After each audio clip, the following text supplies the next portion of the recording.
Um, Good afternoon. Okay, my microphone works. Welcome to the panel on system thinking and adaptive management. My name is Anahit Aghumian. I will be moderating this session. I am with Global Evaluation Initiative. I'm leading training and professional development work there, and I'm also senior evaluator at IEG World Bank. I would like to introduce our distinguished panel members. Millie Begovic leads UNDP Strategic Innovation Unit that focuses on working with partners across disciplines to explore conditions and build capabilities for large-scale transformation. We have Claudia Maldonado. She's a professor at the Autonomous Metropolitan University of Mexico and member of the National Council for the Evaluation of Social Development Policy, CONEVAL, in Mexico. Claudia was also the founding director of ClearLac and has worked in evaluation capacity building for many years. We have Timothy Lubanga, from Uganda. He's the Commissioner for Monitoring and Evaluation at the Office of Prime Minister of Uganda. He's also founding member of Twindembele. I have Seirah Ngcobo from Tanzania, South Africa, and she's a seasoned research, monitoring and evaluation expert with over 15 years of experience. And Seirah currently is working at the Department for Planning, Monitoring and Evaluation as a Deputy Director. Neema Kilembe from Tanzania. Neema is a distinguished expert in the field of monitoring, evaluation and learning, and she's currently serving as the Assistant Director in the Performance Monitoring and Evaluation Department at the Prime Minister's Office in Tanzania. Acevedo, Argentina. She's an M&E specialist at the National Direction of the Information, Monitoring and Evaluation Systems of Social Policies at the Ministry of Human Capital in Argentina. And Rui Tao, China, and she's working at the China National Center for Science and Technology Evaluation since 2007. Rui holds a PhD degree in History of Science and Technology from Chinese Academy of Science. And we have Anna Maria Agustin from Poland. She's an independent evaluator. She's a senior consultant in evaluation and policy analysis with nearly 2 decades of experience. Anna is also an author and contributor to several evaluation guidelines and handbooks. So as you can see, we have quite a big panel, and we are going to have a great discussion today. Now, I know many of you in this room would agree that systems thinking and adaptive management broadly and when applying to evaluation systems, while being important for building flexibility and resilience, these are also concepts that are quite complex themselves and also challenging to apply in practice. So our panelists here are practitioners who have done a lot of thinking on these issues and applying these concepts in the real world, in their work. And our objective here today is to explore how can understanding complexity and applying adaptive management enhance the relevance and resilience of M&E systems. We will have small mini sessions where some of our presenters will speak, and we will start with Millie and Claudia, and then we will have some questions and answers, and we'll go to the case studies. So just to explain how we're going to move forward. With that, I would like to hand it over to Millie. So, I think, yeah, but.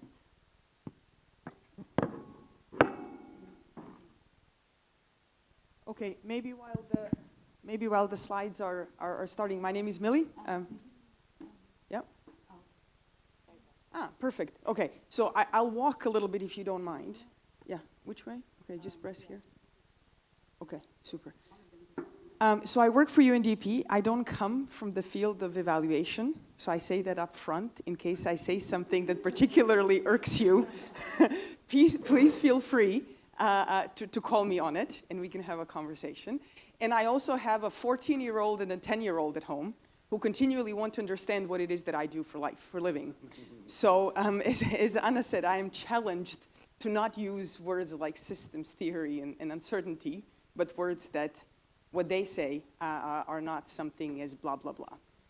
So this is just a bit of a background for me. But before we start, how many of you guys have read and heard of a story of the collapse of the vulture population in India? Yeah? A few of you? Okay, all right. So can you help me and tell us what is the connection between vultures and a lot of humans dying in these particular few regions in India? Please. Please, yeah. Ask me the question again, please. So could you tell the group what is the connections, what is the connection between the vulture population dying, but also a whole lot of people dying in those particular few regions in India? Because it's a disturbance of the ecosystem, the how it's been disturbed, yes. And the vultures are not having their own, how they used to live and feed. Yes. And similarly, I think that also applies to the human beings. Their ecosystems are disturbed, and yes. They are displaced. Yes. And I think the same thing is happening around. And we also had very recently why vultures are coming into cities and attacking humans. It's also again the same reason. It's not that they got bad or violent all of a sudden, but it's about the disruption of the ecosystem. That's how I understood it. Revenge of the vultures. Does anybody know the genesis of this story? It's one of the single largest population collapse in our history, in human history. Does anybody know how it started? So there is a factory in India that started producing a type of antibiotics as brand antibiotics at a really cheap rate, and started exporting them.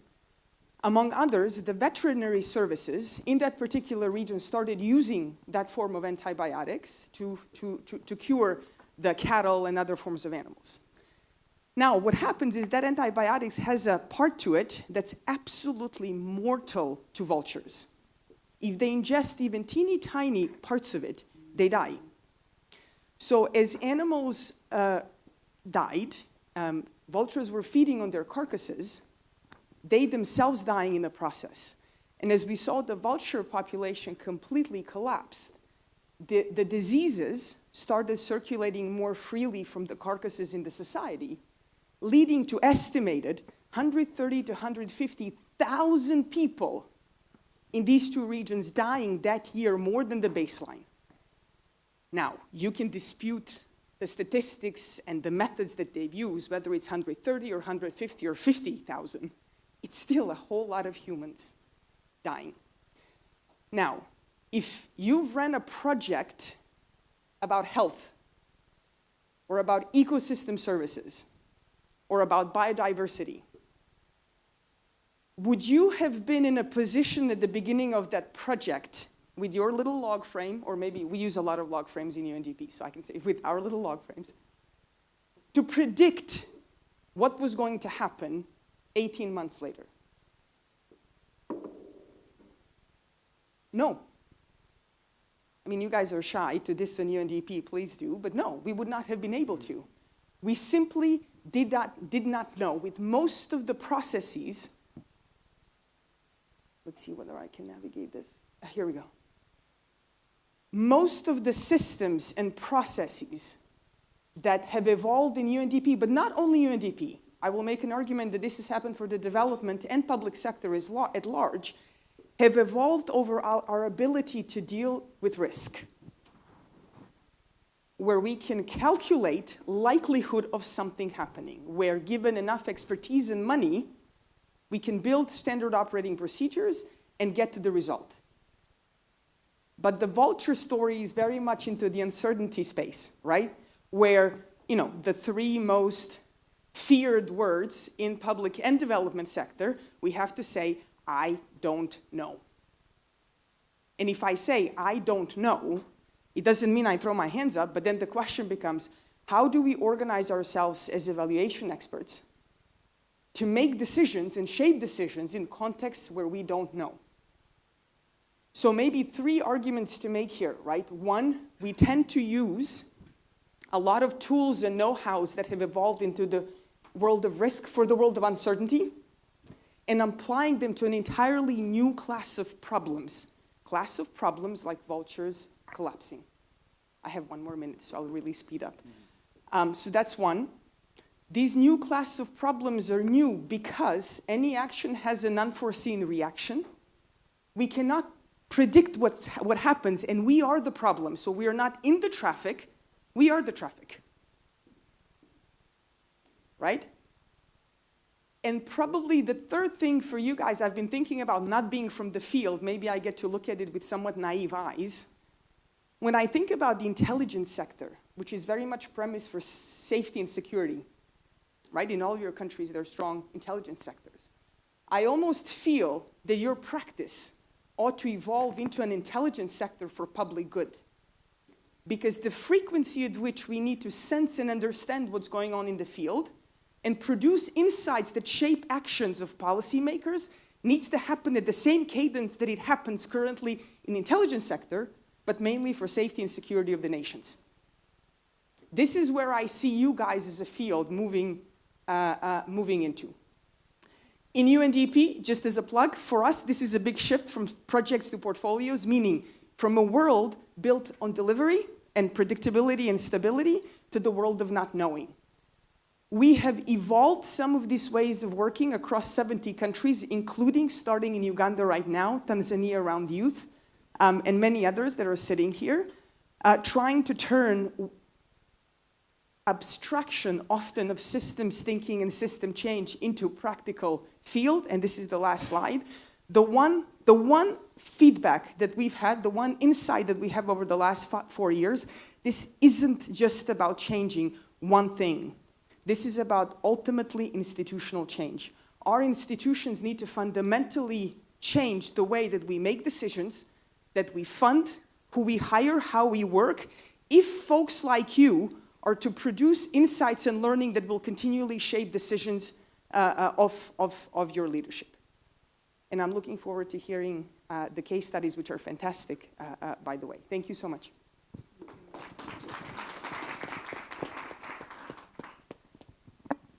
Thank you so much. Good morning, everyone. Well, first of all, I would like to thank Millie for giving such a clear and parsimonious way of explaining with this example with the implications of complexity theory and systems thinking. And the main takeaway, which I share with you, is that it is complex and it entails a completely different way of seeing, developing, and managing things, but that we should not get out of this the message that this is unmanageable. This is something we can, and this is something we must do. So acknowledging complexity, I don't want any of us to give up on this just because it seems too much of a paradigmatic change. That's the point I'm trying to bring across. So we are very used for the last couple of years of thinking about monitoring and evaluation and learning systems as instruments for systemic change, as instruments for transformative change through the flow of information that is evidence-informed and that promotes effectiveness. But what we are failing to acknowledge is that monitoring and evaluation systems are part of a system. So evaluating, monitoring, and promoting learning and knowledge exchange is a type of intervention. So it is susceptible to the same kinds of risks, boundary control issues, emergency issues, and interdependency issues that intervention and development projects also have. What does it mean? Well, if MEL systems are a part of the system, then they need to be adaptively managed themselves. We need to see ourselves as part of an interdependent system. What does this mean? It means that we have to adapt openly and in an interdependent way to political backlash, to unexpected consequences of evidence, to unexpected consequences and unwanted consequences, such as gaming, ritualization, technocratization, the capture of the evidence base, by interest groups.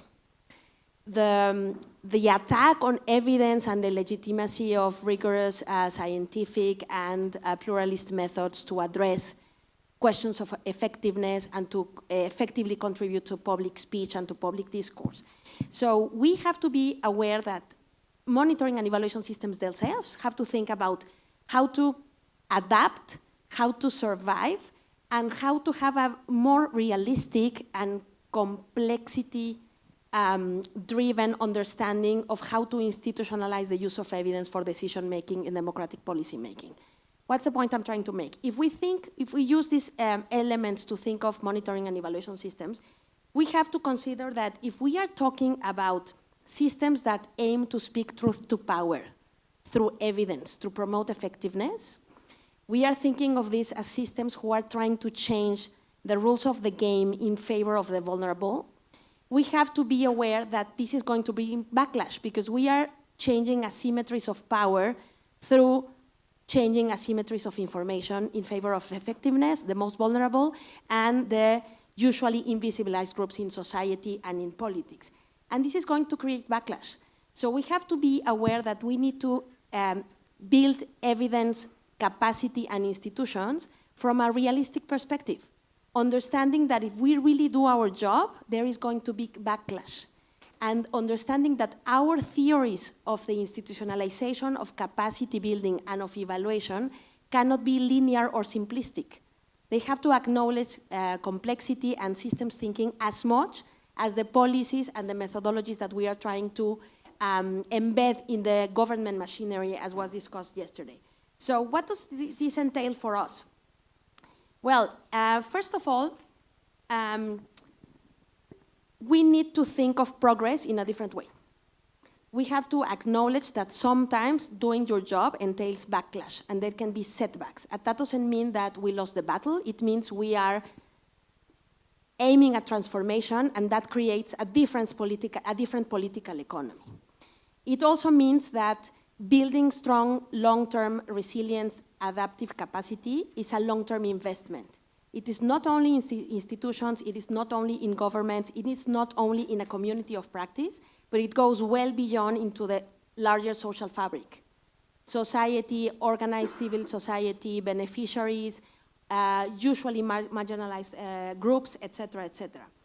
And also, I think it entails embracing that the aiming for the transformative power of evaluation requires patience, requires a lot of epistemic humility, acknowledging that we don't know. Knowing that you don't know is a form of knowledge, and we have to make this a new normal. Pretending we know stuff by reducing it, by modeling things with untested assumptions, and by changing the outcome indicators is not going to get us there. So it requires a lot of epistemic humility, a lot of political savviness, being politically savvy, to be able to promote this type of language and this type of understanding in a political setting that does not accept complexity. Globally, not only in nation, we are living a world in which the public discourse is becoming black and white and very reduced. We are in the era of post-truth, we are in the era of democratic backlash, we are in the era of alternative facts, and also all those things. So as a monitoring and evaluation agents of change, we need to to acknowledge this context and promote proactive decision-making based on innovation, on adaptation, and on epistemic humility. Thank you.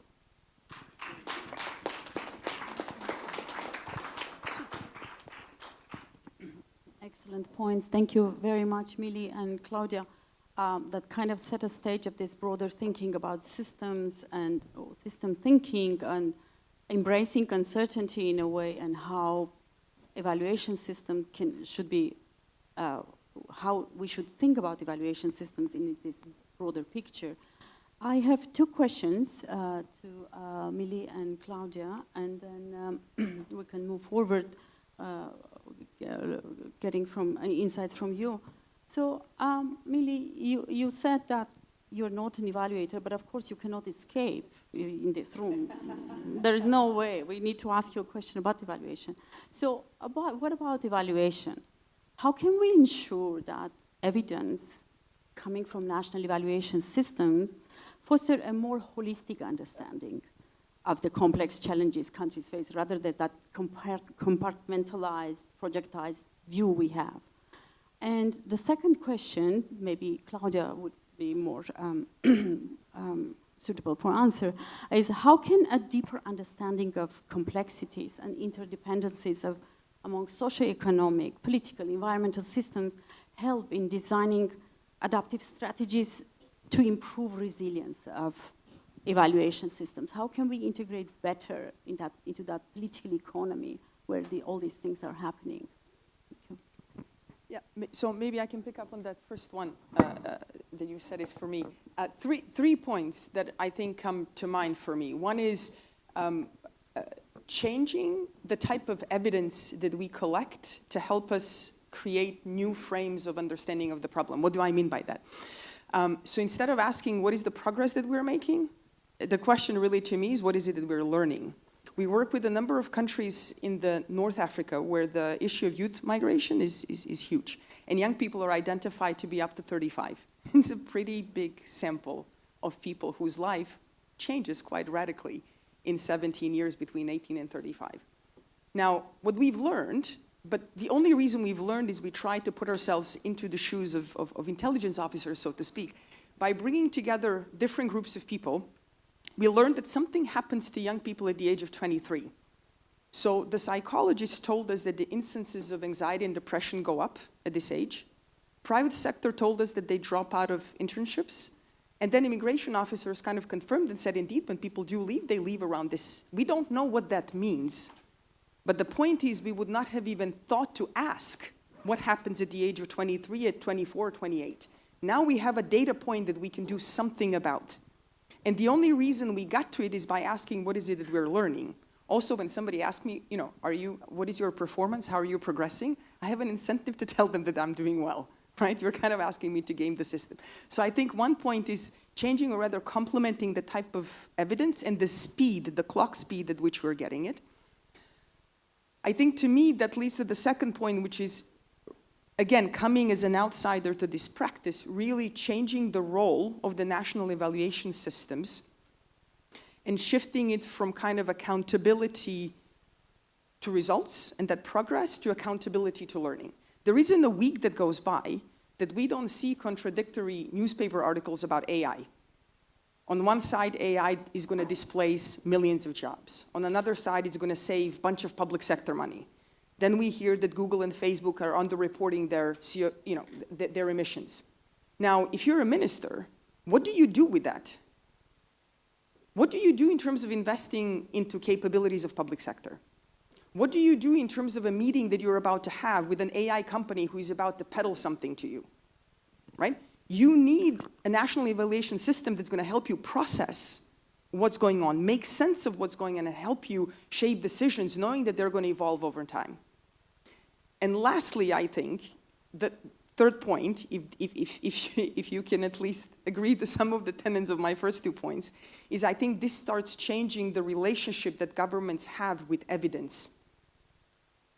And I think this is fundamentally a really important point, because what we think of credible evidence, who is the expert on poverty? Is it an anthropologist or is it a poor person? Well, both, but from very different perspectives. And as a development practitioner, I'm a bit bent on looking at the anthropologist and giving evidence to an anthropologist in terms of decision making. And I think this is a difference that you guys have the power and mandate to make, so we can harness evidence across the society, but also be able to make sense of the things that are hitting people in all of our countries so rapidly that they also don't know what to do about. So changing the type of evidence, changing the role of national evaluation systems, so ultimately we change the relationship of the government to the evidence. And maybe the last thing to say, because I felt I needed to read quite a bit to prepare for stepping into the room with all of you guys, there are some barriers that national evaluation systems face that are kind of consistent across different documents and different research. There is no consistent demand. Decision makers make decisions much faster than you're able to put evidence out to them. The discussion about performance and progress is not honest and open, which is not a surprise. Nobody wants to at least in our context, say, I suck, I failed, at least not in the environment that we're in. And I think these three things might create a different space for us all to relate to what essentially is intelligence. Thank you. Well, I agree completely with what Millie just said. I just want to add that I believe that a very important transformation that we need to make is to acknowledge uncertainty, failure, and unexpected developments as the new normal and not as an anomaly. And this has profound implications for how we conceive the organizations, the processes, and evaluation methods, and the way we communicate evidence, much more broadly defined in the public sphere. So the bad news is that it entails a huge challenge. The bureaucracies are made for a completely different world. Barbarian bureaucracies are anchored in hierarchy, in stable processes, and steady flows of information.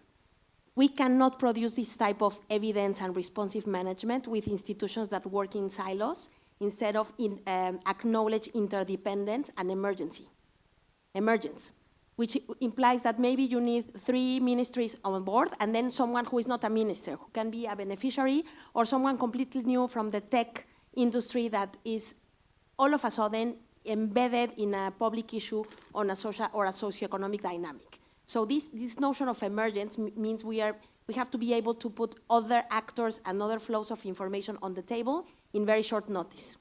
How do we do this? I think technology can help a lot. I think transparency helps a lot, and I think democracy in terms of open public discourse is fundamental.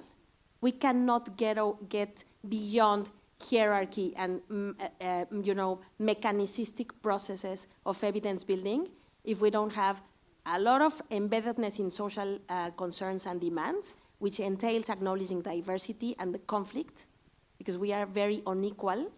This is one of the most unequal periods in recent economic history. We have to acknowledge that. So my hope is in technology, transparency, and democracy.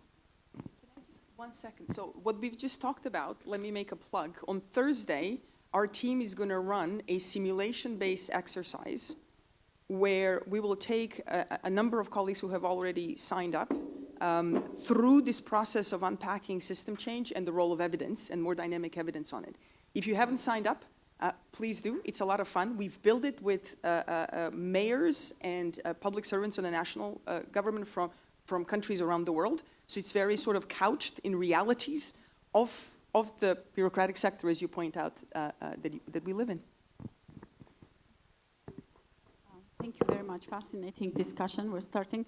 I would like to ask our audience if you have any experience you would like to share regarding this broader view of, we came almost to the importance of embracing uncertainty and also importance of changing the entire culture of how the government makes decisions, how we look at the problems.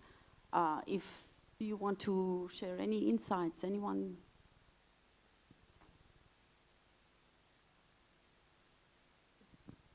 Hi, thank you so much for your explanations. It made me think a lot about a lot of things. But one of the challenges in governments, it's about the sectorial perspective, right? Every government is organized by sectors. So when you try to think about system in a systematic way, it's really difficult because, as Claudia pointed out, the bureaucracy is very hierarchical, but also very sectorial. You cannot share the same purposes, or sometimes they're not even the same. They are, inverse. So actually, one of the things I just wonder, and maybe somebody wants to talk about, is how to manage that sectorial perspective into a systematic approach. Thank you. Oh, sorry, my name is Tania La Garza. I'm from the Caribbean Development Bank. So that's a super relevant question. This is what we do within UNDP, right? Where in many cases we'll have in a single government that wants to do some sort of a just transition, circular transition, green transition. It has a gender strategy that commits public money to jobs that economic diversification strategy calls jobs of the past. So the government talking at odds with each other. So what we end up seeing is where there is an issue that is bigger than any one sector or discipline, our entry point becomes a part of the government that has a mandate for coherence, whether that's a National Planning Commission, whether that's, there's a fantastic program on unemployment in South Africa that I really invite you to look at, which is brilliant in terms of bringing 15 different agencies in the government to do specifically this and actually recognizing we don't know all of the features of unemployment, so we will find out. Mariana Mazzucato speaks about mission-oriented approaches. We call it a portfolio approach. It essentially does this, brings a couple of different sectors together in the program. The issue is the public funding still gets committed on the basis of activities. And this is what we have. So if Ministry of Health and Ministry of Environment work together to reduce number of people who go to the doctor for, you know, some sort of health issues because of pollution, ultimately maybe one of them will spend less money from their budget for this year, which next year means they get less money. Right? So it's not outcome-based budgeting, which are things, and this is why, to me, the big change is institutional change. The Danish government is setting up a mission ministry right now. They're about to appoint a minister that pulled in climate, environment, industry, and jobs in a recognition that this type of an issue cannot be solved by 4 ministries working separately. Right? Increasingly, especially in Africa, you have chief heat officers. In Latin America, we have chief time officers. New functions in public sector around issues that don't belong in any one ministry, but fundamentally affect inequality, productivity, gender relationships, and what have you. But this is dark matter of institutional change. And you guys, because you're sitting with your finger on a pulse of so much evidence, are actually best positioned to move, to trigger this type of a change, especially in context where you're sitting in prime minister's offices. It's amazing power that you have to do specifically this, because this is our future, right? Thank you very much, Millie. I would like to suggest to keep the questions for later, because we have a series of presentation coming. Please just hold on your question, write them down, and let's just move on, and then we will come back to all these questions together. I would like to invite Timothy to now talk about the actual, in a real world, how do they do the adaptive management of the system when there's complexity and it's part of their daily work. Yes, go ahead. Okay, thank you so much. I think let me stand to try to bring all this down to our environment. So I start by sharing aspects that define complexity in our system. And I have picked out just a few where the ones that pose the biggest risk to the evaluation system in my country or in my context. The first one is constant changes in the national planning framework and constant policy reforms. Because every time a national policy changes, there are risks that are posed to the evaluation system. And for us, this is a challenge that we deal with regularly. When we have a new national development plan, when we have a new development policy, sometimes those policies come with changes that pose a risk to the national evaluation system. The second one is regular changes in the political leadership and champions. So whenever you receive a new minister, you really don't know how that minister is going to react. He may want to restructure the whole department. He may want to change the evaluation system, introduce another complex structure. So that's a new risk. The third one is, of course, frequent shocks brought about by many factors, which cause reprioritization in the budgets. So you plan in your evaluation agenda to undertake 4 or 5 evaluations, and then there is a reprioritization in the budget. So the programs that you want to evaluate are no longer funded, and that is really disorienting your program. And then constant growing number of local governments and the government restructuring and so on. But more important, in the next slide, how do we, in our circumstances, deal with this? the first strategy we have used is to really pay close attention to thematic assessment of political economy, issues of political economy, understanding the political ideology and how that plays in the planning and budgeting processes. At the end of the day, that for us is an important driving factor. And we undertook an evaluation of the National Development Plan, for example. After 3 or 4 years of implementation of the plan, we realized that our political or high-level policymakers had lost interest in the plan and really were introducing other new priorities. And so if your evaluation practices are not reflecting those changes, then you are really out of context. The other is prioritizing the main interests of the government. In our case, government is preaching things like citizens empowerment, socioeconomic transformation, regional integration. So how does your evaluation system actually reflect and answer the questions that are being posed around those questions? Everything else is not of great importance to the powers that be. And the third is taking a holistic approach to evaluations. Be it program-based approach, sector-wide. I think the comment from the audience was around these sector-wide relationships between evaluations, planning, and budgeting. So the balancing of the interests between program-based, sector-based relationships is one thing that we have to address very, very carefully. And finally, implementing reforms inbuilt in the national policy processes. To address these risks, for example, we are constantly reflecting on the policy, on the evaluation policy, what reforms and changes do we need to make in the policy to continue being relevant. We are doing a lot of restructuring. For example, now we have evaluation officers located in every ministry, and we are trying to empower them, integrating the culture and practice of evaluating or evaluations in the different government ministries in order to ensure that there is continuity and there is capacity built there, and not just at the central evaluation office, and mainstreaming and decentralizing the evaluation function. So these are the strategies that we have been using to try to deal with the challenges posed in our evaluation system. Thank you.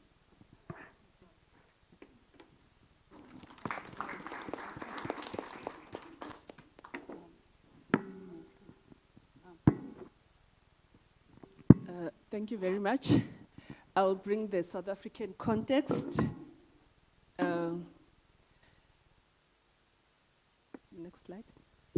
I want us to understand the context in which we are conducting evaluations in South Africa. The next slide. Coming up. No, first one. Next one. Yes. Next one. Okay, this is the context in which we are conducting evaluations in South Africa, where there is persistent poverty, inequality, climate change. We're existing in an environment of where there are budget cuts. We are still recovering from COVID, so there are lot of cost containment that are at play. We're in an environment where there is GBV, gender-based violence, so much corruption, and unemployment. So how do we adapt and ensure that our evaluations remain relevant? Next slide. So in South Africa, we have adopted what we call, the next slide, what we call a VUCA. It's a Zulu word.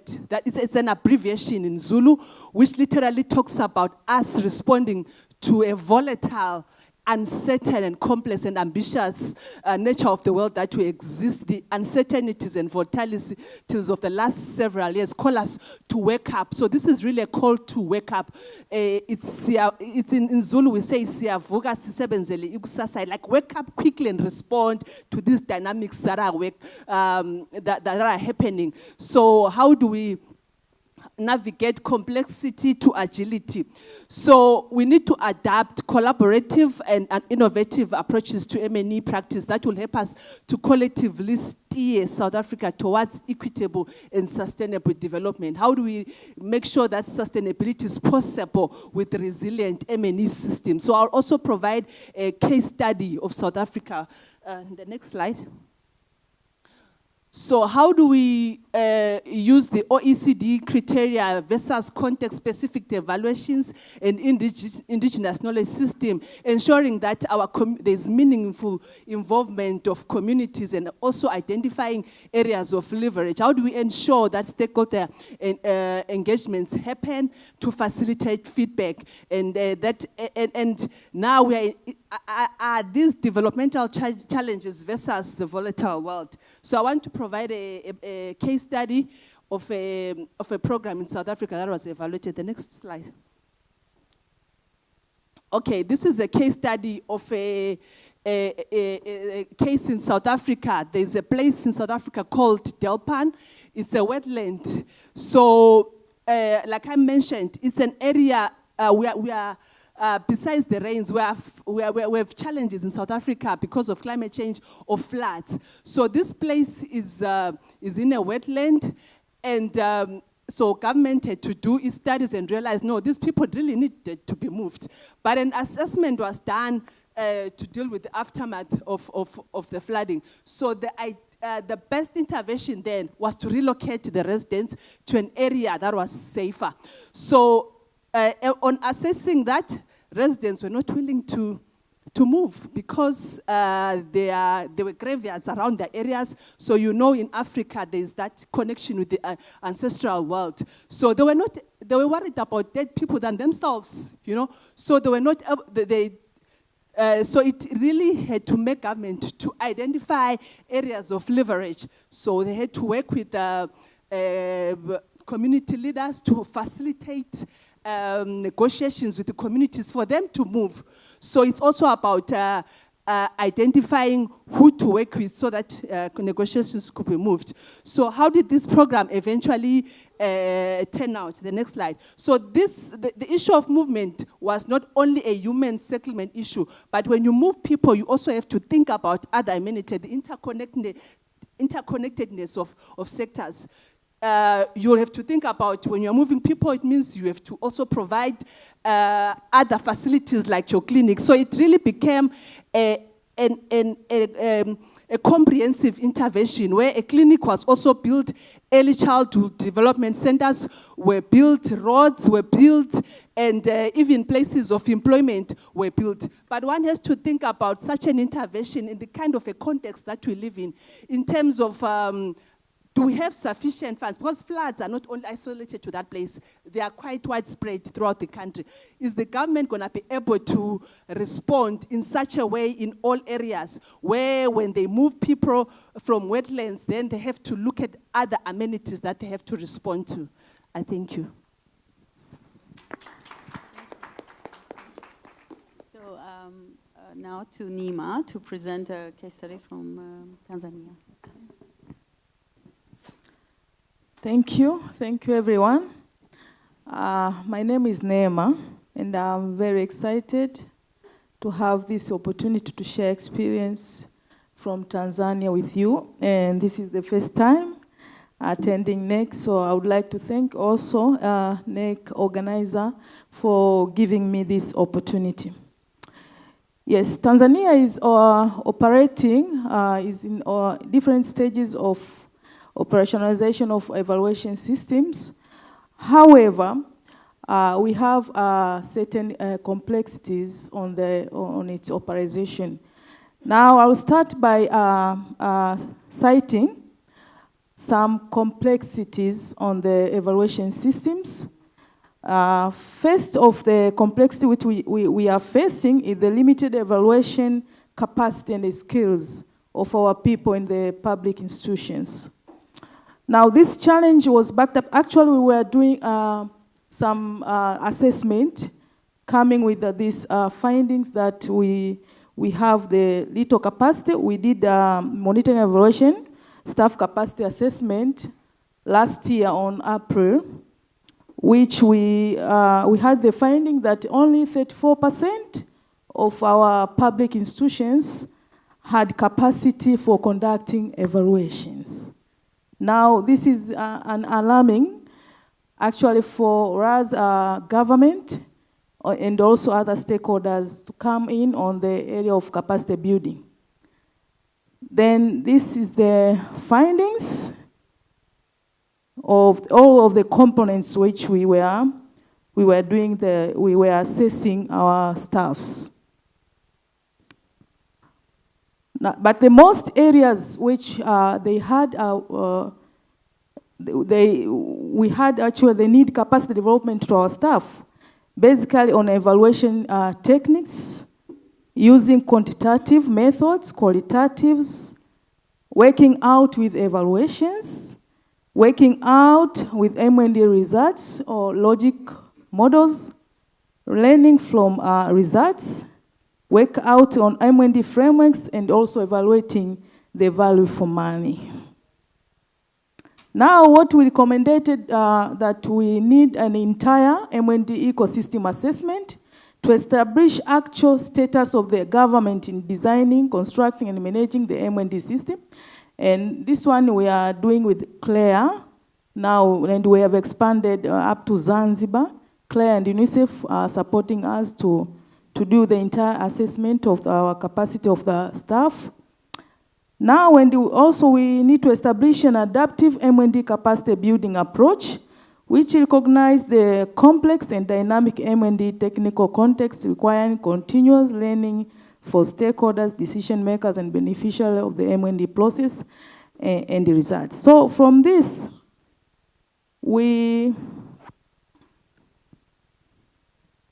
this is a summary of what we think the system complexities in Tanzania, which is limited evaluation capacity, which I was talking about with the findings.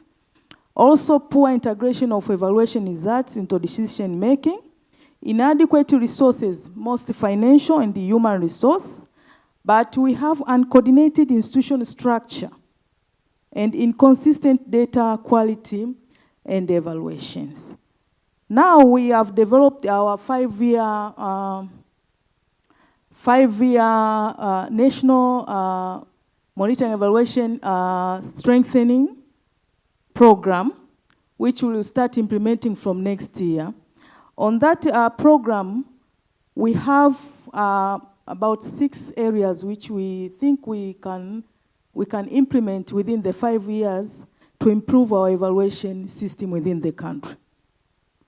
The first thing which we applied in that strategy, that we are going to build evaluation capacities within the public institutions, which will involve engaging stakeholders, universities.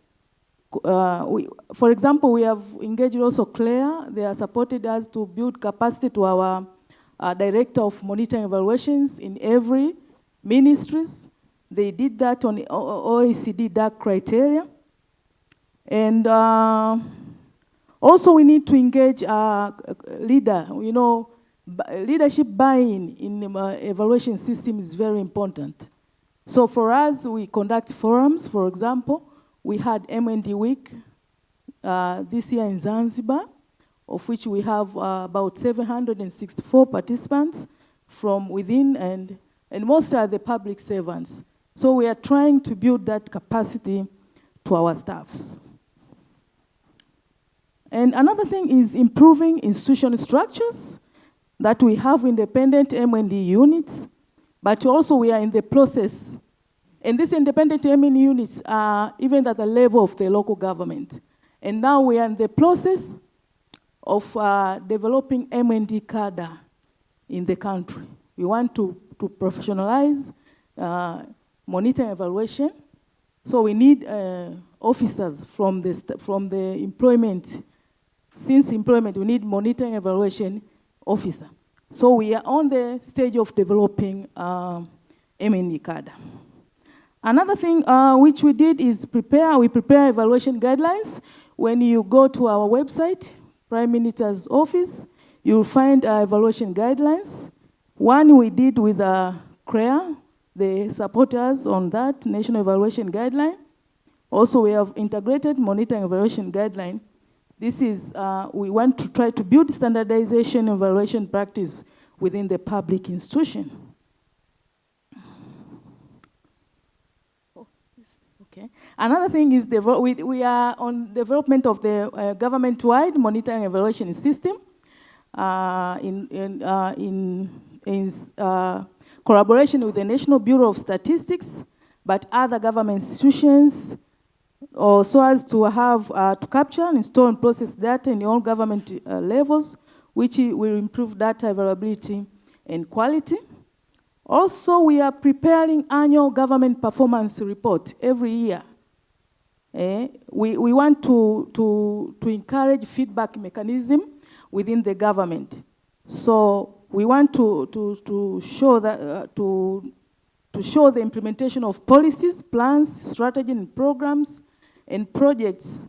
And that's why we are developing performance model with KPIs for measuring government performance in all levels. But another thing which we want to start doing is use of social medias to disseminate our findings, and this one we have not started at all. We are doing a bit, but we want to encourage this, and we need to develop our media strategy so as to make sure that we disseminate our findings. Also, we are enhancing adequate resources. Okay, so I'm finalizing. Okay, resources also is a challenge. So we are, as a government, we try to allocate resources within our M&T units so as to perform evaluation activities, and also we collaborate with other stakeholders. So generally, to ensure evaluation evidence contribute to adaptive management, it is crucial to integrate evaluation process and findings into decision in a way that supports continuous learning and improvement. Thank you. Thank you very much. Thank you very much. I have one question to our three panelists, and many of you probably encountered that. When we think about adaptive management, and oftentimes we think short term, and we're like, okay, I do this and to prevent this.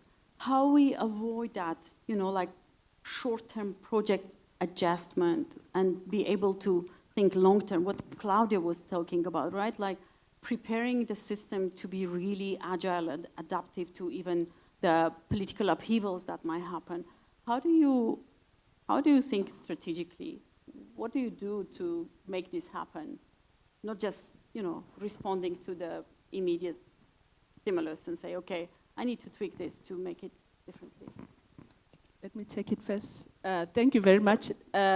Like I earlier on mentioned, I'm from the Department of Planning, Monitoring and Evaluation in South Africa. So this is the department that manages the national evaluation system. It sets standards in terms of monitoring and evaluation. So what we have done in South Africa, we have actually developed guidelines that respond to this unpredictable life that we live in. So like I earlier on mentioned, we're expected to respond promptly. So what we have done, we have developed guidelines on rapid evaluations, how we respond quickly, because the agency for results we need results urgently, and we cannot respond lately. So we have developed guidelines on rapid evaluations, and like I mentioned, we are operating in a world where there are issues of cost containment, and we have also set standards on how to undertake virtual evaluations because they seem less on budget. We have also developed guidelines on gender responsive evaluations. How do we ensure that our evaluation systems and also our processes incorporate issues of gender?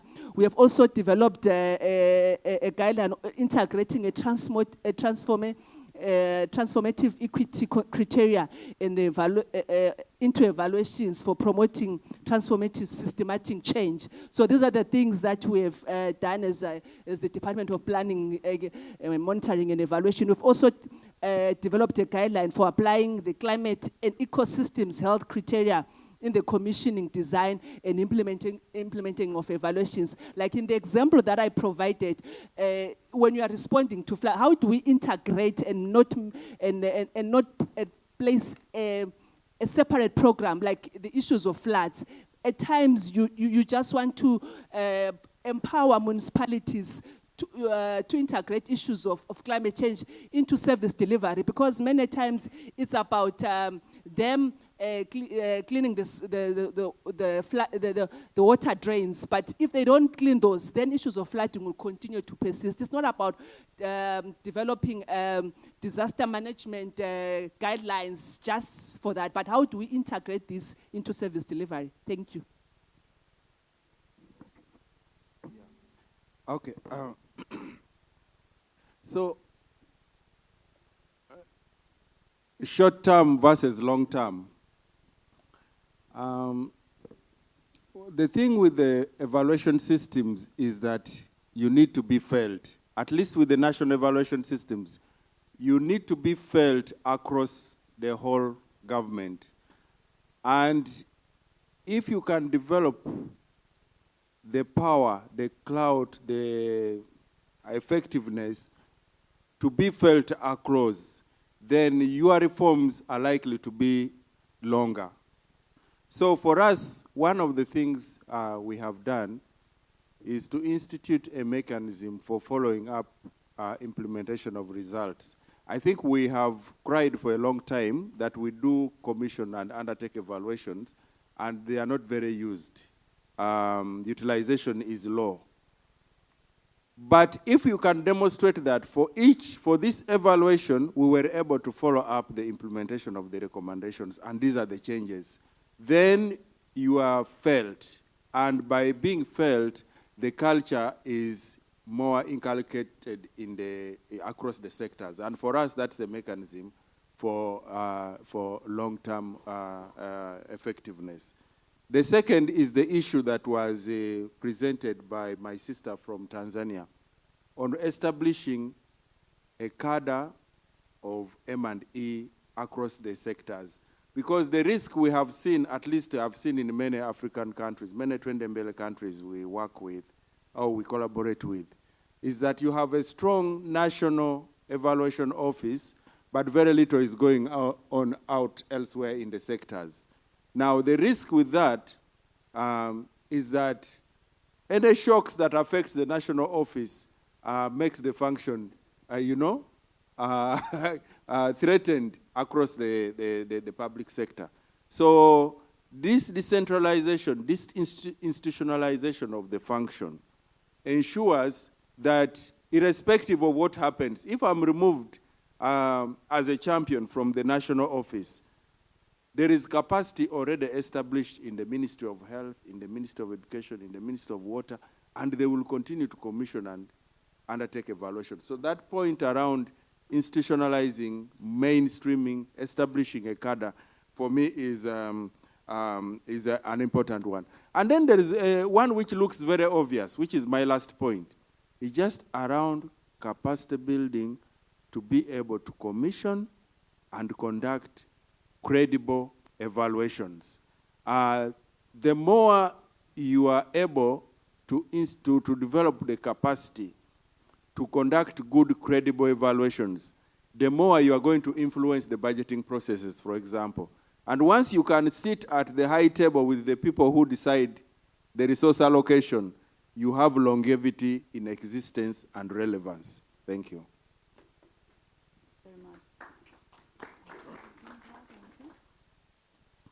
It sounds like we came to the importance of the evaluation culture, like instituting evaluation culture as one of the attributes of resilience. I would like to ask the audience if you have anything to add or insights that your experience. Maybe we'll take just two more. Yes, please go I think mine is more question than a comment. So according to your practical experience, for example, evaluating system, when do you think is the best timing to evaluate the system as a whole at portfolio level, or when to break down as different parts at operational level? So is it at all feasible actually to evaluate system at portfolio or a collective level? That's my question. Thank you.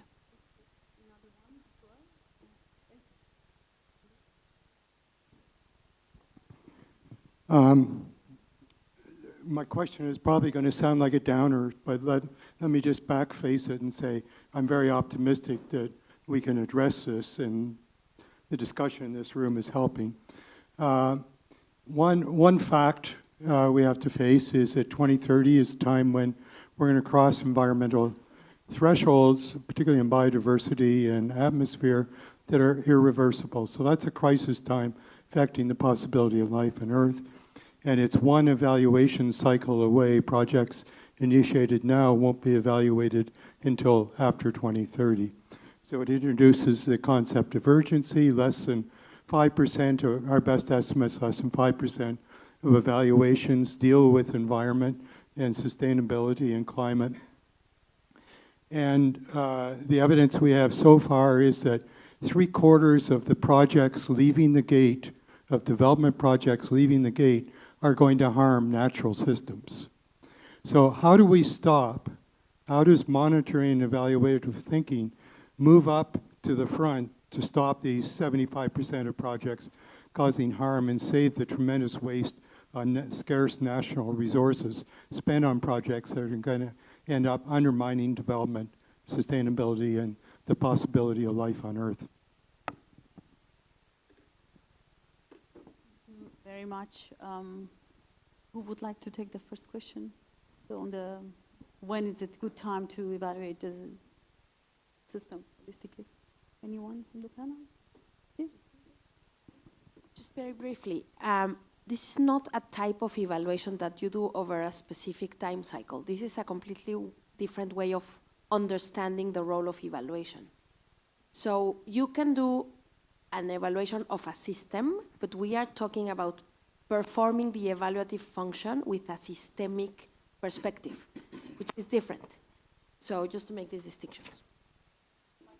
Yeah, if I can just add here, because we also grapple with this question with our partners in different places, and the position that we've taken is the M&E teams, whether they're in the city or whether they're in national planning commissions, become part of the project, if you will, that continually extract insights and learning. Now they're used for different purposes. On a faster weekly and monthly cadence, the learning is meant to tell us whether our assumptions are being validated or countered, whether we need to adapt something or create a new thing. Whereas when we take a stock 4 to 6 months, the question is, are we taking the right direction?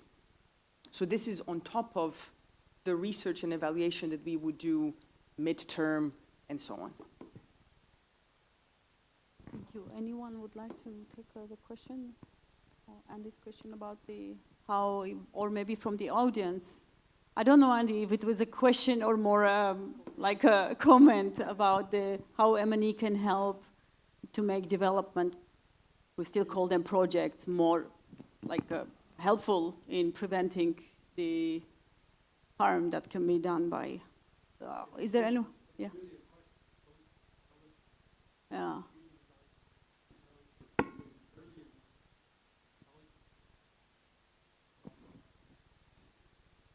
Timely input.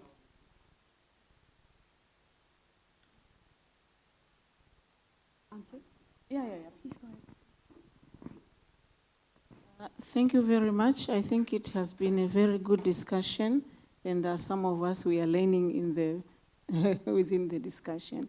My point is, building or developing national M&E systems, of course, it differs between countries based on the context. And just citing examples from our countries in East Africa, most of us, way back in 1980s, we used to have programs, the World Bank programs, IMF, the public service reform programs, and it worked very well to most of our countries in that East African area. So I was just suggesting, because monitoring and evaluation is like, it needs every person, every institutions to be on board. So having like a approach which will, a program or will include all people to go to sing, to dance the same beat, it can add more value, and it can also lead to more positive results as other programs which have been done before. So that's why even in Tanzania now we are just thinking of having a country program, national strengthening program, monitoring and evaluation program. And we think every ministry, every sector, every people in the government will also be dancing the tune that will be set by the program. And that's my vision also. Maybe after 5 years, when you come back to Tanzania, you might see a different story from what we are discussing today. Thank you. Very much. That was a very good insight. Now, I would have like the microphone. Oh, sorry, the microphone reached me. I thought you had seen my hand. Yeah, thank you so much. So my name is Josephine Watera, and I work in the Parliament of Uganda. I'm excited about the different presentations that we have received this morning. And I thought I would just jump in on the issues of do no harm and aspects of ethics. So I think the best way for us as evaluators to approach this is to familiarize ourselves with the different frameworks that have been put in place. I've worked with working group for the Canadian Evaluation Society to get out the ethics guidance document for the Canadian practitioners. We have the one for the Africa Evaluation Principles, have part of this. And once we learn, I've also worked with the World Bank, and they have the conducting responsible evaluations guidance. So once we have this as commissioners, it gives us a starting point for us to ask our evaluators as they bring back their reports to explain to what extent they comply to some of these provisions that are already in these frameworks. So make it as part of the requirement. When we send out the calls for bids to contract people, include this as part of the requirement that you'll be expected to comply to some standards that relate to do no harm and observing ethics while we are doing our work. So it's a responsibility for all of us. We all have a role to play to protect the communities that we are working with, but also ourselves as evaluators, because we also have a danger sometimes when you're in the field, you'll be conflicted, you'll have scenarios that are taking you off the radar in terms of your professionalism. So it's a role of all of us to play and protect this. Thank you. Let me attempt, but only contribute to the answer to the big question on how can we evaluators contribute to stopping the commissioning of projects that are going to cause harm to the environment. I had initially not put up my hand because I expected the colleagues from the international, development community to attempt, because these big projects are funded really from there. But, but from the national governments, of course, we also fund development projects, some of which are actually harmful to the community. I think as evaluators, we can't win this fight alone, on our own. I think we need to work with other people. But the contribution that we can make is to provide the evidence which can be used to challenge whoever is commissioning or approving these projects. So that is really what we can do. And maybe we should not stop at just producing the evidence. I think in addition to generating the evidence, we need to develop strategies of how do we engage the right players so that together we can use this argument to cause the change. So our first level of responsibility is to provide the evidence. But I think you don't just provide the evidence and put it on the table and say, okay, I've done my work as an evaluator. I think we will not have completed the journey. So I think it is our responsibility, whether at the international level, at the national level, to bring this evidence, but also to engage with the right, whether it is members of parliament, whether it is the diplomatic community, whether it is the UN, whether it is the media, the academicians, and so on, so that together we can be able to engage whoever approves and develops or initiates these projects so that we only implement projects that we know have more benefits than negative benefits to the environment. Thank you. Thank you very much. Thank you. Now, let's move on to our next mini session, so to say. We will hear from our three panelists about how they apply system thinking in specific sector or in specific area. I would like to hand the microphone to Thank you.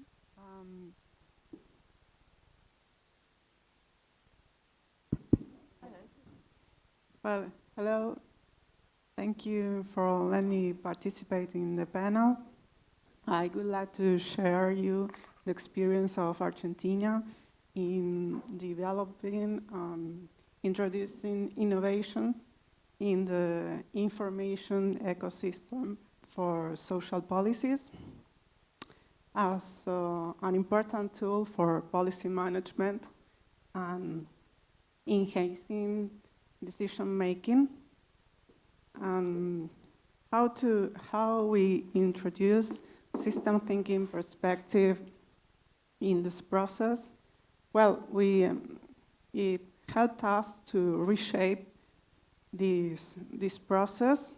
Basically, information system for social policies is composed by types of data, with social data based on statistical sources, social registries of programs beneficiaries, and M&E information system.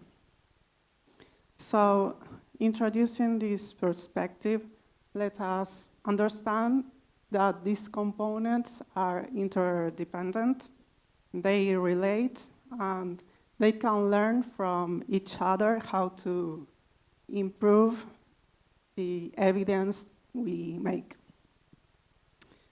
A recent leverage point that accelerated this process is that in Argentina, we had an institutional unification of ministries. So it allows for inclusion, the complexity of social development. It means that even if many actors are involved, this institutional alignment helped the integration process. What about technology? Well, technology is a key for this process, and it allowed to produce faster, to produce evidence faster, and also it allowed to define goals and expected impacts as theory of change suggests. But however, we also realized that we don't have to wait until the end of this process to have a productive information system. We can have like pieces of a productive system in the way. And finally, what we learned is that technology is important, is a key in this process, but also the institutional framework of this system, because institutions are an enabler of this process. Not only data architecture, infrastructure, or cybersecurity measures we adopt, but also how the legal and institution framework works. It's equally important. So, thank you.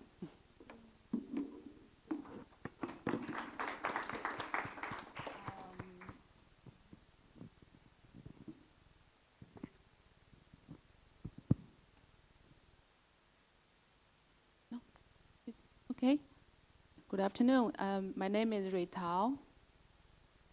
It's not the first one. Okay. Okay. The first one. My name is Ritao. I work for China National Center for Science and Technology Evaluation. I'm very glad to be the speaker of this session. So the topic of my presentation is, do we need evaluation paradigm change to address the system challenge? So I think there already a presenter talk about the evaluation paradigm change. I think I'll give you some introduction for my thinking and my observation. But next, thank you. I think in the last few years, all of us have experience of the complex world with increased uncertainty, disruption, and shocks. There are at least some risk we may meet in the future, such as climate crisis, pandemic, deglobalization, and new science and technology revolution. Because I come from the area of science and technology, I want to see something about that. We all know that the new technologies such as green technology, biotechnology, artificial intelligence will be applied in our society very quickly in many years, but it also may widen the inequality globally and have some impact on the achievement of the SDGs. So when we face with a world, it's different world. So what kind of evaluation we need? I heard from the parallel session yesterday, many colleagues talk about the reform about evaluation. So the criteria designed by OECD DAC, the relevance, efficiency, effectiveness, and sustainability, the impact, the criteria, should we change that? This is a question I raised, and I also give you the answer or some options from me. Next. So when we talk about this evaluation criteria, how about we change the criteria like this, from relevance to agility, from efficiency to quality, from effectiveness to reduce losses, from sustainability to adaptability, and lastly is from impact to learn from the past. For example, when we measure the effectiveness, we measure the achievement of the objective. But when we meet with a changing world, a complex world, we never know what happened. So it's very hard to measure the achievement of the objective. It's not our fault if we cannot reach the goals and the objective. So this is the option I gave for a change of the criteria. Next. This is about the evaluation method. When I first saw the theme of this session, I think about the RCT. But as I think the RCT method it's not the kind of system thinking. It's kind of analytic thinking.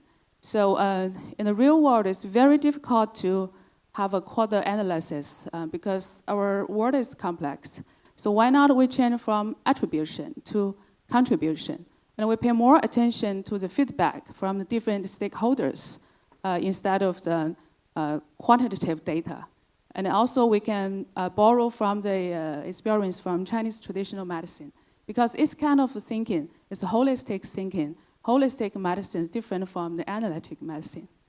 Next. So what kind of ability evaluator and institutions need to develop? I think there are some abilities. The first is updating our knowledge. I heard from the panelists before that we do not know about the future. So we need more knowledge to design the monitoring indicators in the future. The second is we need a robust monitoring system. We need more investment, manpower, infrastructure for our monitoring system to forecast the future. And we need a prompt evaluation analysis and the result usage to make a decision. And we need exchange and collaboration at home and abroad because the challenge, the risk, we face the same challenge. So we need to share the information. We will improve the efficiency of our effort. The last one is to be more inclusive because we don't know what happened or the world is complex. So we need to be more inclusive about the indicators, criteria, the method. Next. Okay, I will give you a case about China. So this is some case about the Chinese government in the last few years to build an inclusive national S&T evaluation system. Here the standard issued by our government. But how to be adaptative and inclusive from the capacity over 100 documents from all levels of government, include policy, guideline, standard has been issued. And from the criteria, I think classification may be a solution for a complex world. We classify the different kind of S&T activities, such as the basic research, applied research, experimental development. So we use different evaluation framework to evaluate them. And for the criteria, we use scientific, technological, economic, social, and cultural value of the S&T achievement. This is also a call from our president many times. Last one is the method. So we measure the satisfaction among scientific researchers, especially the young researchers and the female researchers. Okay, next.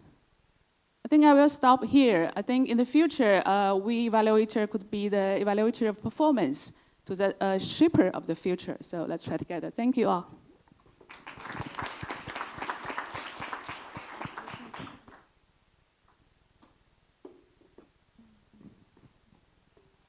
Thank you very much, Roy. Anna, over to you. The last presentation. Will you move the slides? Okay. Sorry, this is the second one. Okay, thank you. I will be talking about evaluation of interactivity in transformational projects and initiatives. Next. This comes from a project that I was involved in for a couple of years. It was a research and innovation project funded by the European Commission, and it had a dedicated work package dealing with monitoring, evaluation, and learning. In this project, we worked very practically on the ground with agricultural knowledge and innovation systems, AKIS, in Europe and beyond. We co-designed various evaluation approaches with networks working in rural areas. And we also fostered capacity building of evaluation intermediaries, projects, and networks. And we focused a lot on interaction between actors participating in those networks. So this resulted in multi-actor case studies and impact assessment and EMEA handbook. Next. And we also worked with systems thinking in this project. When I talked about systems thinking, I usually imagine this very visually, and here are the main traits that I associated with. So in our case, my team was working on interactivity, which here refers especially to disconnection, interconnectedness, and isolation or, sorry, I cannot see that. Relationships, yes, relationships. So these were the main topics that I focused upon. However, the team worked on many more topics in this project. Next. These are the case studies I dealt with, 8 projects in different countries. Some were also very international. I think SARSA project had partners in Africa as well, so not only Europe. Next. And we challenged our colleagues who work directly with the projects, because I didn't actually directly work with project beneficiaries, but I trained people who worked with them as evaluators. And today, task was to develop together with those networks indicators that would best describe the interactivity. So actually it was a participatory development of indicators. And in one of these projects, the Seirah, which very much happened in the virtual reality, they decided to find these indicators, which you can see on the slide, to what extent the Seirah partners are interacting with other actors type within the initiative. And very much these indicators that they chose, they resemble the indicators that you use to evaluate performance of website, online platforms, Twitter, and so on. So actually, it was very important learning for us. But for other projects, which for instance had focus on value chain, there were indicators related to value chain topics that they considered important. So interaction between different partners, consumers, and so on. Next. So key takeaways were also that the OECD DAC criteria and REI indices for research and innovation projects, they didn't really focus on interactivity, so it's really hard to embed this in the evaluations. Then evaluation methods needed to be adapted case by case, depending on the type of networks, topic they dealt with. So for instance, we had like hemp producers in one project. In another, we had sheep production. So you cannot really have the same indicators to look at those. Then newcomers are able to design their own indicators with some guidance. So we noted that these networks and projects on the ground with a very little guidance, like 20 pages introduction to evaluation, they are already able to do it. Some indicators inspired by the existing tools. So for instance, value chain indicators, our colleagues who work with the network dealing with this, they looked into the literature on value chain and extracted some ideas for indicators that were validated with the network later on. And then, of course, like in many evaluation projects, there are challenges to measure and obtain relevant data because a lot of interaction is like really informal going on, and how to describe the numbers in this context is sometimes challenging. We also supported this project with digital tools, SNA software can be useful.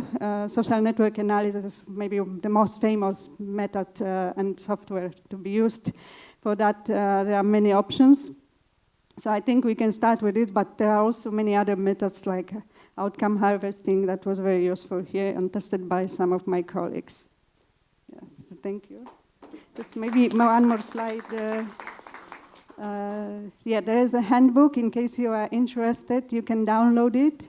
And more materials on the Zenodo website, which is the EU platform for research and innovation, and everything is available there. Thank you. Thank you very much. We're nearly out of time, but I have two questions to, we have 5 minutes, two questions to our panelists. So one is for Rui. While the challenges become more complex and intertwined, we also get technological advances at a very fast pace. So especially that you are working in that area, science and technology. In your view, what role does technology play in supporting adaptive management practices and fostering resilience of M&E systems? Okay. Maybe because I came from the SNT area, so I can give you some observations. Because I learned the history of science and technology. In our community, we talk about a lot of the new round of science and technology now. Maybe it's the fourth or fifth round of science and technology revolution. So we all know that the AI will, the age of AI is coming. It will change every industries. Of course, in the evaluation field, we will have the impact from the new technologies. So I think with the new technologies and the role played by the new technology, it will definitely improve the efficiency of our management system. We can collect more information, just like Anna just said. We have more information. We can process it more quickly, and we have more models to help us to make decisions for our government, so our management system could be more efficient. So this is a role I think new technology could do. But if the machine and the computers can do a lot of work, about our evaluator. So what should we do? This is a question. I think maybe the machine or computer, the new technology could be an analyzer of the information. They could do more job and better job than human being. But we as an evaluator, I think we can do more work to be a designer, teacher, organizer, or a kind of constructor of the relationship between peoples, between stakeholders. Because I heard from the panelists that we all agree that the world is complex and that we have different parts of the information. They are the information silos. So I think the evaluator could do more work to coordinate this information, to help the government, help the society have the kind of system thinking. So which will help us to have system thinking to address the challenge of our world. So I think this is difference between the machine and the people. And also the future is something we can do as an evaluator, as a human evaluator. And finally, I want to share with you that because I learned the history of science and technology, as I see the new technology is still in the early age of its development. So we don't know the curves or the trajectory of its development. It is also developed, itself is also developed. So from one side, we use that in our evaluation. But from other side, we should watch it, we should monitor it, we should learn from using it and to improve ourselves. So I think technology and evaluation, they integrate with each other, they grow with each other. And finally, we have a better evaluation, national evaluation system with the help of technology. So this is my observation. Really insightful. Anna, I would like to ask you basically you applied system thinking theories to doing project evaluations. What capacities are needed for evaluation systems to adopt system thinking? What are the key bottlenecks? Maybe a few just highlights from your experience. Maybe I will answer to this question from the perspective of a consultant, because I often encounter the challenge of the terms of reference from the evaluation commissioners. And what I see is that there's so much focus still on these very conventional approaches, mainly the OECD DAC criteria, and there's very little space dedicated to systems thinking. If you have to deliver evaluation that is following up this criteria, imagine that, for instance, you have 20-something evaluation questions, and it ends up with, let's say, 70 indicators. That's quite common. So where is the space for doing something extra, right? So maybe the evaluation commissioners would need to think about these capacities, what is possible, and whether there's need to commission some other studies. And second thing, I believe that system thinking, which comes very much from system science and has its own very complicated jargon, needs to be translated in much simpler language, because donors and evaluation commissioners very often don't understand the nuances.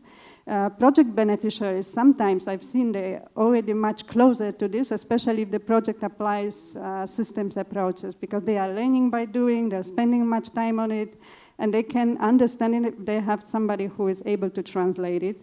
And one more thing, translation is challenging if the project is working in different language than English. So for me, for instance, it's much easier to work in English with system thinking than in my native language, which is Polish, because many words don't have equivalents in my language.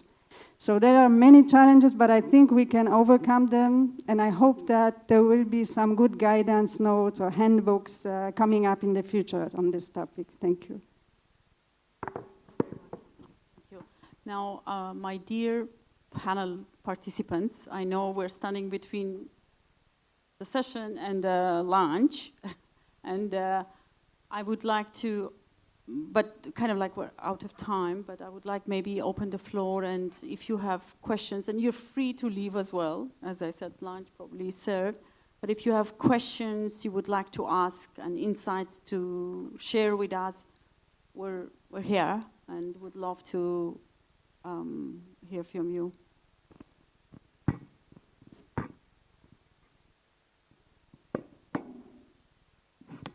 Any questions? No, no more questions. Okay. Yes? Just very briefly, I understand that these concepts are very challenging and that we see the status quo sort of perpetuating in the light of a race against climate change and all kinds of crises. But I think that the fact that we are having this conversation is a step in the right direction. We have a pedagogical role to play in our settings with our stakeholders in our institutions to make these concepts that are abstract very real, because the challenges are out there and the way we are doing things is failing miserably. And I have an optimistic evolutionary perspective. I think we are going to be forced into adopting these new visions very soon. And I think the M&E systems and spaces like NEC can be at the forefront of this battle. I think we have the words, we have the concepts, now we need to walk the talk because it's urgent. Thank you. Yes, I don't think I can close it better than you did, Claudia, with the conclusion that there could be many applications of systems thinking and how it connects to adaptive management, but that should not make it so intimidating for us to think out of box and try it, and then learn as we go. Thank you so much for your participation and for your time.